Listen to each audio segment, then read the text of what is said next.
আসসালামু আলাইকুম ভিউয়ার্স। আজকের ভিডিওটা অনেক গুরুত্বপূর্ণ হবে। আজকের ভিডিওটা যদি আপনারা ট্র্যাক করতে পারেন তাহলে প্রতিদিন ভিডিও আসলে না দেখলেও চলবে। কোন পয়েন্টে আসলে মার্কেটের আপ ট্রেন্ড সে ধরে রাখতে পারবে, কোন পয়েন্টে আসলে আপ ট্রেন্ড ভেঙে ডাউন ট্রেন্ডে চলে যাবে, এই জাস্ট একটা সিম্পল ড্র টুলস ইউজ করব, পাথ নামের। এটা ইউজ করে আপনাদের এত সুন্দর করে দেখানোর চেষ্টা করব যাতে করে আপনারা যে কোনো এই স্টকে বা মার্কেটে এটা ড্র করে রাখতে পারেন। আর প্রাইসটা ওইটা নিচে নেমে গেলে যদি সেল দেন বা উপরে উঠে গেলে যদি বাই করেন তাহলে আশা করি অনেক আপনারা ভালো করতে পারবেন। তো এই জন্য দেখেন, এটা মোবাইলের অ্যাপস DSEX-এর যে বডি ইন্ডেক্সের গ্রাফ সেটা আমি ওপেন করছি।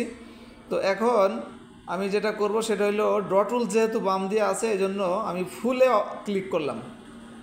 দেখেন, ফুলে ক্লিক করার পরে এই পেজটা আসলো। এই পেজটাকে বড় করার জন্য নিচে দেখেন RSI এবং MACD, এই দুটাকে হাইড করার জন্য এখানে ডাবল ক্লিক করলাম।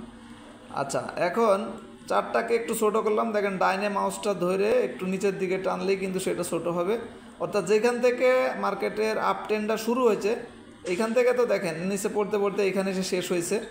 এই ডেটটাও যদি বলি আমি, যেখান থেকে আপ ট্রেন্ডটা শুরু হয়েছে 12 জুন 2024।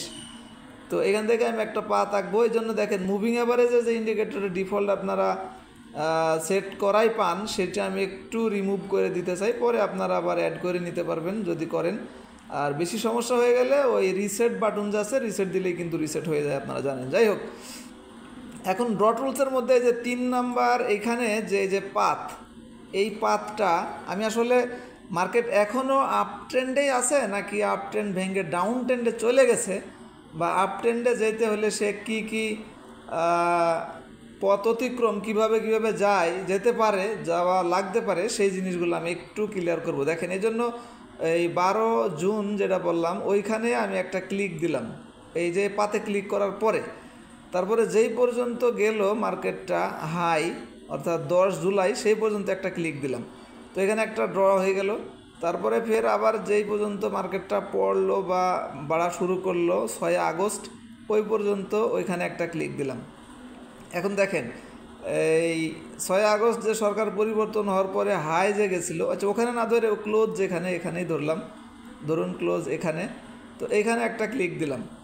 তো দেখেন, এইখান থেকে যে মার্কেটটা শুরু হইলো, তো কারেকশনটা যে হইলো আপ ট্রেন্ডে আছে, এখনও বুঝবেন কী হবে। আগের যে আপনার 12 জুন যে শুরু হয়েছিল ওইটার পর্যন্ত কিন্তু যায় নাই, তার আগেই এটা ব্যাক করছে যে কারণেই হোক। এবং আগে যে এখানে হাই গেছিলো, যে এখানে দেখতে পাচ্ছেন, তার উপরে গেছে। এখন যে কারেকশন শুরু হয়েছে দেখেন, এইখানে কিন্তু আপনার আগের যে হাই গেছিলো 5600, সেইখান থেকেই খুব একবারে সমান সেখান থেকেই আবার ব্যাক করছে। তো ব্যাক করে স্বাভাবিকভাবেই এবার এইটার উপরে যাওয়ার কথা ছিল, এইভাবে এই পর্যন্ত যাওয়ার কথা ছিল, বা এখানে অর্থাৎ এইটার উপরে দেখতে পাচ্ছেন। তো সেটা না গিয়ে দেখেন আপনার 1 সেপ্টেম্বর এই পর্যন্ত গেল, দিয়ে আবার কারেকশন হলো। 5-6টা লাল ক্যান্ডেল এখানে আপনারা দেখতে পাচ্ছেন। তো এখন এইটা কিন্তু এইখানে যে আসছিল আপনার, এখান থেকে যে ঘুরলো 22 আগস্ট, এই 22 আগস্টের আগেই কিন্তু একটু হলেও প্রয়োজন ছিল এখান থেকে ঘোরা। তো যাক, সেটা হয়নি সেল প্রেসারের কারণে। তো একটু হলেও কিন্তু উপর থেকে তারপরে ঘুরছে। অর্থাৎ আপনার 21 আগস্ট যে লো আসছিল বা 22 আগস্ট যে লো আসছিল, তার আগেই কিন্তু 10 সেপ্টেম্বর আবার ঘুরে গেছে। এখন ঘুরে যাওয়ার পরে স্বাভাবিকভাবেই আপনার এই ক্যান্ডেলটার উপরে যাওয়ার দরকার ছিল, 2 সেপ্টেম্বরের হাই যেটা, তার উপরে যাওয়ার, অর্থাৎ কমপক্ষে এই পর্যন্ত আসার দরকার ছিল ট্রেন্ড ঠিক রাখতে হলে।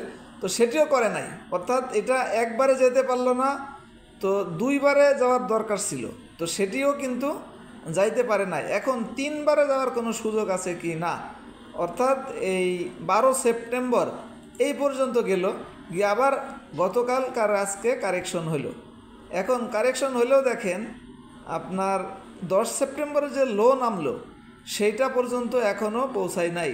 10 সেপ্টেম্বরের লো কত নামছিল সেটাও আপনারা দেখতে পারবেন, এই যে ক্যান্ডেলে মাউসটা ধরলেই দেখতে পারবেন। তো সেটি এখনও কিন্তু অর্থাৎ 10 সেপ্টেম্বর বা 9 সেপ্টেম্বর যে লো নামছিল সেটি পর্যন্ত যদি এটা বলি, লো হইল ওই দিন ছিল আপনার 5616। 9 সেপ্টেম্বর লো ছিল 5616, সেটি পর্যন্ত কিন্তু এখনও আসে না, এখন আছে 5681 দেখতে পাচ্ছেন। তো যদি 5616-র নিচে না নামে তাহলে কিন্তু এই ট্রেন্ডটা ঠিক থাকবে। আর 5600-তে তো খুবই স্ট্রং একটা সাপোর্ট আছে, এটা আপনারা দেখছেনই, অর্থাৎ এই যে এইটার হাই আবার এইখান থেকে একবার ঘুরছে, তো এভাবেই স্ট্রং হয়ে গেছে। তো 5616-র যে লো ছিল এইটা যদি না ভাঙতে পারে আগামীকাল বা তার পরের দিন, দিয়ে ধরেন এই পর্যন্ত 47 বা যেখানে এখন আছে 81, এইখান থেকেই আবার যদি ঘুরে যায়, অর্থাৎ 16-র আগে ঘুরলেই দিয়ে যদি আবার আপনার আগের যে অর্থাৎ এই 12 সেপ্টেম্বর হাই যেটা 5748, এইটার উপরে যেতে পারে। হ্যাঁ, 5748-এর উপরে 5000, এই যে ক্যান্ডেলটা আপনাদের দেখাই দিই 12 সেপ্টেম্বর যে হাই ছিল, এইটার উপরে যে যদি ক্লোজ দিতে পারে তখন আপনার এই 1 সেপ্টেম্বরে যে হাই গেল, এই যে এই ক্যান্ডেলটার হাই এই পর্যন্ত গিয়েও যদি এইভাবে দিতে পারে তাও কিন্তু সে আপ ট্রেন্ডটা ঠিক রাখবে। এখন ওইখানে যে যদি আবার এই যে 12 সেপ্টেম্বরের যে হাই যেটা বললাম 48, 5748, এইটা পর্যন্ত ধরেন কথার কথা কারেকশন হইল, মানে মার্কেটে এটা হবে এটা না, মানে আমি আপনাদের বোঝাইতে চাইতেছি যে হাই আগের হাইটা এখন সাপোর্ট, সেইটা এই দেখেন 12 সেপ্টেম্বর যে হাই সেটাই এখন ধরেন সাপোর্ট, তাহলে এইখান পর্যন্ত এলো। তারপরে এখন আবার যেতে হলে অবশ্যই এইটার উপরে যেতে হবে। হ্যাঁ, তো এইটার উপরে যেতে হলে মানে ট্রেন ঠিক রাখতে হলে এটার উপরে যেতে হবে, তখন ওই আপনার যে হাই গেছিলো 11 আগস্ট সেইটার উপরে যেতে হবে। হাই ধরতে পারেন বা ক্লোজ যদি ধরেন তাও ধরেন এই পর্যন্ত, তখন আবার এই পর্যন্ত কারেকশন হওয়ার মানে আগের যে হাই গেল এই পর্যন্ত কারেকশন হওয়ার সুযোগ থাকবে। তো এইভাবেও যদি সবসময় যে মানে একবারেই কারেকশন হয় একবারে আবার আগের হাই পর্যন্ত চলে যাবে সেটা হইলে ভালো, বাট বিভিন্ন মার্কেটের সিচুয়েশনে বিভিন্ন অবস্থার পরিপ্রেক্ষিতে যদি এইভাবেও যায়, এখন আপনারা দেখেন এই যে পয়েন্টগুলো, এই যে এইখানে একটা, এইখানে একটা, এইখানে একটা, এইখানে একটা, প্রত্যেকটাই কিন্তু আগের লোয়ের চেয়ে উপরে আছে, সেটা মার্কেট এখনও কিন্তু আছে, যতক্ষণ না পর্যন্ত 5616-র নিচে না নামবে ততক্ষণ পর্যন্ত উপরেই থাকবে। এবং এভাবে যদি আবার 12 সেপ্টেম্বর কাল বা পরশুদিন যদি 12 সেপ্টেম্বরে হাইয়ের উপরে যেতে পারে তাহলে সেক্ষেত্রে ট্রেন্ডটা এভাবে ঠিক রাখবে। যে কোনো স্টকে যদি আপনি এই পাতটা দিয়ে এভাবে আপনি দেখেন যে আগের লোকে ভাঙলো কিনা, আগের যে লো ধরেন এই লো ছিল এই লোতে ভাঙে নাই, আবার এটা যে লো তাতে এইটা ভাঙে নাই, অর্থাৎ আজকে এখনও ভাঙে নাই, অর্থাৎ আগের লো ছিল যেটা সাপোর্ট রেজিস্ট্যান্স আপনারা বলেন, এখন মার্কেট যেখানে আছে ধরেন 5681, তো এটার এখন সাপোর্টই তো হলো আপনার 9 সেপ্টেম্বরের যে লো অর্থাৎ 5616, সেটা কিন্তু এখনও ভাঙে নাই। যতক্ষণ না পর্যন্ত ভাঙবে ততক্ষণ পর্যন্ত মার্কেট আপ ট্রেন্ডেই থাকবে, যদিও এই ট্রেন্ডটা কমপ্লিট করতে তার আগে থেকেই একটু সময় নিয়ে যায়।